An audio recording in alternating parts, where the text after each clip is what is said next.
Welcome to the deep dive. Today, we're really getting into something foundational, I think. We absolutely are. We're tackling Neville Goddard's The Power of Awareness. Yes, and specifically focusing on one chapter that's just incredibly powerful. Chapter 10, calls Creation.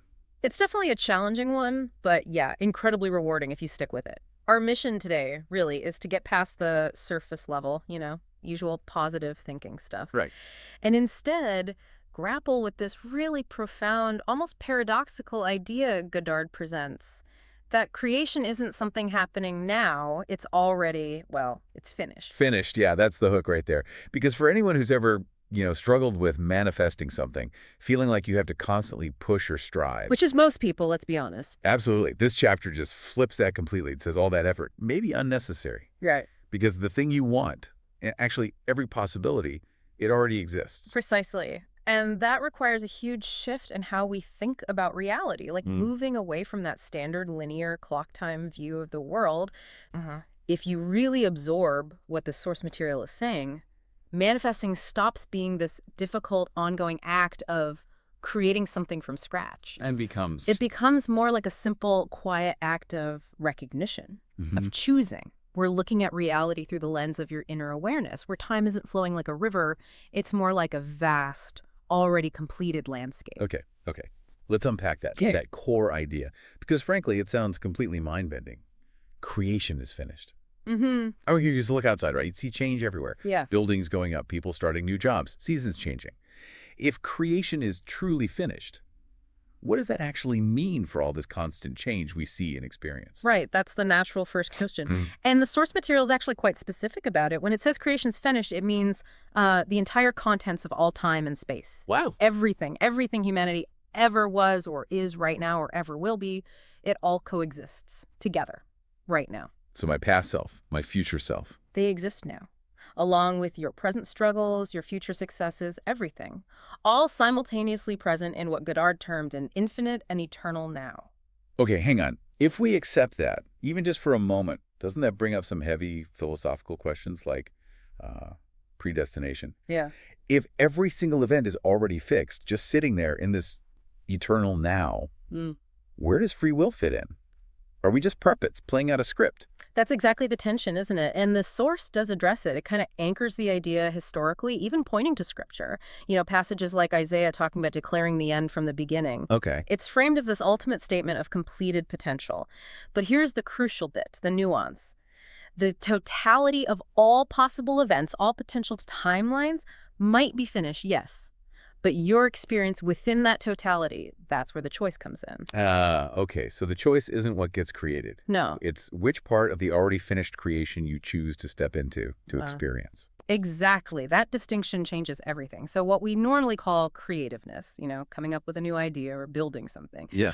According to this view, it isn't really making something new from nothing. It's more like choosing a different room in a mansion that's already fully built and furnished. I like that analogy. The mansion's already there. Right. So if creation is finished, nothing is ever truly created in the way we usually think.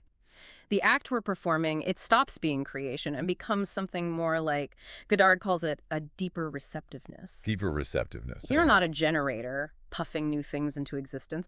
You're more like a selector, tuning your awareness to pre-existing realities. We are, as the text says, simply becoming aware of increasing portions of that which already exists. I think this is where a lot of people, myself included sometimes, can kind of get stuck. Yeah. It's hard to really accept that the amazing business you dream of or finding the perfect partner or that ideal home, that it already exists somewhere, somehow. It challenges our sense of agency, doesn't it? It really does. If I can never experience anything that isn't already there in this finished creation, Yeah. well, how do we explain those weird moments, those flashes of knowing something you shouldn't? And that's where this abstract idea suddenly connects to something very personal, something many of us have experienced. Déjà vu. Ah, yes. The source actually suggests that feeling isn't just a brain glitch. It's offered as direct anecdotal proof that creation is finished. I remember having that feeling so strongly once, years ago. I was traveling, visited this place I'd definitely never been to before, a little out of the way town. And I walked into this small cafe, nothing special about it really, but I was hit with this overwhelming certainty. Not Hmm. just, this looks familiar, but like I know the exact layout, how the light came through the window, even the smell of the coffee brewing. It was uncanny. Uh-huh. And thinking that wasn't just some memory blip. That's pretty wild. According to this material, yeah, not a glitch at all. The suggestion is that in that moment, your inner awareness just briefly aligned with or touched the reality where that specific event, that cafe experience, it already existed as a fixed point in the finished creation. Like a little skit on the record of time. Kind of. A momentary glimpse confirming that the whole structure, all of time and space, it's already complete. Done. Wow. That really brings the scale of it home. It underlines that incredible implication. The whole tapestry of existence, everything, it exists in you, Yes. not out there somewhere, in some cosmic library. It's somehow contained within your own consciousness. And that leads directly into how the text talks about destiny. Your destiny, from this perspective, isn't some painful struggle towards a future you have to build brick by brick. What is it then? It's simply the journey of becoming more and more aware of these infinite wonders that already exist. It's about experiencing greater, grander parts of that finished creation. The main task becomes self-discovery, finding what's already within, not external construction. Okay, this feels like the real pivot point then. If every possible event, the good, the bad, the mundane, if it's all taking place now simultaneously in this finished creation, Mm-hmm. what on earth decides which path I walk? If I'm traveling on a map that's already fully drawn, what determines my route? My specific time track, as you called it. And that is the absolute core mechanism, the key to actually using this knowledge, to navigating this finished creation. The determinant, the source states very clearly, is your concept of yourself. My concept of myself, my identity. Yes. Your fundamental belief about who you are, the self-image you consistently hold.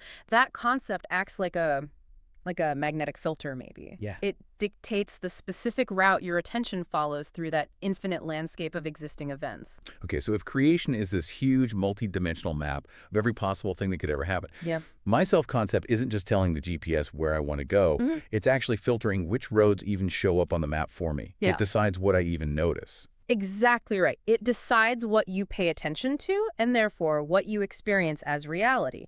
If you assume the identity, the feeling of being successful, your attention will immediately, and often quite unconsciously, start picking out incidents, conversations, opportunities that confirm that success. It's like tuning a radio to a specific station. And the opposite is true too, I assume. Absolutely. If you hold the concept of yourself as someone who always struggles, who's unlucky, your attention will just as automatically find all the evidence to support that belief in the world around you. Things going wrong, people letting you down. This sounds incredibly powerful, almost too simple maybe. But it also demands some kind of proof, doesn't it? How does the source suggest we can actually test this? Prove to ourselves that our attention, guided by our self-concept, is the thing making the difference. It does. Goddard offers what he calls a good test, something you can do right now, internally. Okay, what is it? You're instructed to assume the feeling of your wish fulfilled. And this is key, not just thinking about the wish, but embodying the emotional state, the feeling of already having it. Feeling it as real now. Exactly. And then Yeah. crucially, you have to pay close attention. Observe the route your attention naturally takes within your imagination. What thoughts, what scenes, what conversations arise from that feeling. That feeling state is the prerequisite then. It's the trigger. That specific feeling, if you can hold it, it instantly shifts what your inner spotlight lands on. Yes, that's the claim. Let's maybe walk through the concrete example given in the text, the business one. Good idea. Okay, so the positive assumption given is you have a wonderful business. Now, if you genuinely assume the feeling of that being true right now, your imagination, the source says, won't get bogged down in how you built the business. Instead, it jumps ahead. It starts focusing on the natural incidents and consequences that flow from that established reality. Right. You're imagining the results, the things that happen, because you have the successful business, not the struggle to get there. Yeah. Precisely. You're accessing events on that pre-existing success track. The text details specific examples. You might imagine friends congratulating you, maybe telling you how lucky you are. Okay. Then, because success often attracts different reactions, maybe you imagine others being a bit envious or critical even. Your attention might naturally drift to the thoughts of larger offices, seeing bigger bank balances, planning expansion, things like that. all events related to already having the wonderful business. These are all things that exist on that wonderful business timeline in the finished creation. Your assumed feeling just makes your awareness tune into them. That's the idea. These events are already there. The assumed state just brought them into your field of awareness. But here's the challenge, isn't it? This is the part everyone bumps up against when they try this. What if I assume I have that wonderful business? I try to feel it, but then I look at my actual bank account and it's, empty. My current reality, the evidence of my senses, seems to scream the opposite of my assumption. It feels like I'm just pretending, deluding myself. How does Goddard say to handle that clash? Yeah, that's the make or break point, really, the essential hurdle. The teaching here is that the evidence of your senses, that empty bank account, it only reflects your past concept of yourself. Oh, it's old news. It's an echo, an incident from the timeline where you were assuming lack or struggle. The instruction is to persist in the new assumption, the feeling of the successful business, despite the senses. Keep feeling it even when it looks wrong. Yes, because if you persist, your attention, which is drawn magnetically by that sustained feeling, will begin to notice and encounter the pre-existing events on the new timeline, the one that matches the feeling. So the old reality, the facts I see now, they have to eventually fade or change because my attention isn't feeding them anymore. They must be superseded, yes, because your focus, your awareness, has been deliberately redirected to a different segment of the finished creation. The universe, in this model, doesn't argue with your core assumption. It just reflects it back to you. It just confirms the state you're embodying. Wow. It's purely conformant. And of course, the inverse is just as true and just as automatic. If your deep down concept of yourself is that you're a failure or maybe unworthy of good things, your imagination, your attention will instantly find and focus on a whole stream of incidents confirming that. Missed chances, criticism, things breaking down, accidents, you name it. It's an immediate alignment. It really is automatic, isn't it? The real power here seems to be understanding that you, through your concept of yourself, are the one determining your present reality, which slice of creation you're experiencing now, and also your future, the slices you'll experience down the line. Yes. The power isn't out there. It's not in changing circumstances directly. It's entirely internal. That's the big synthesis then, the main takeaway from this chapter. It shifts the focus completely. Yeah. External situations aren't the ultimate limitation. Not at all. It places the power and maybe the responsibility squarely on our inner alignment. It teaches that what we experience as creation is simply the natural, unavoidable outward expression of our own consciousness. So for you listening right now, the practical application isn't about trying harder or pushing against the world. It's about consciously aligning your thoughts, your feelings, and especially your imagination with the outcome you desire. Yes, and crucially, feeling the reality of that wish as if it's already here, right now. Because according to the source in the larger picture, it absolutely is. The world around you just mirrors the inner state, the inner creation that you sustain. It's a mirror. That's a perfect way to put it. That inner reality you hold is constantly being confirmed externally. Once you truly grasp that creation is finished, you realize the only work is that internal alignment, making the right pre-existing segment visible to your awareness. This whole deep dive has really shifted my understanding of that word, create. It's not about generating something new in the future. It's about becoming receptive, tuning in to a part of the already complete picture. It becomes an exercise in belief, in feeling, in assumption. That's it, exactly. So as we start to wrap this up, just hold on to that main idea. Your world is reflecting your inner consciousness.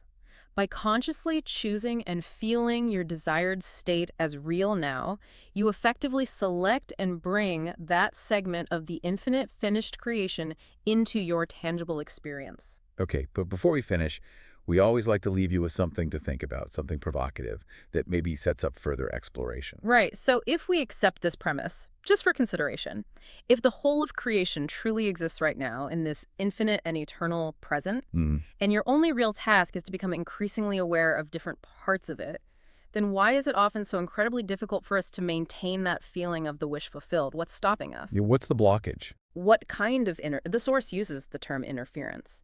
What inner interference or psychological resistance could possibly block our awareness from simply seeing or accessing what already is? If the reality is finished and waiting, the only barrier has to be within us, right? That really is the question, isn't it? Yeah. What are we doing inside ourselves, perhaps unconsciously, that dams up the flow of something that's supposedly already complete and available? Definitely something to mull over. Indeed. Observe that connection this week between your assumptions and where your attention naturally goes. Until next time, relax into that understanding and know that I am I.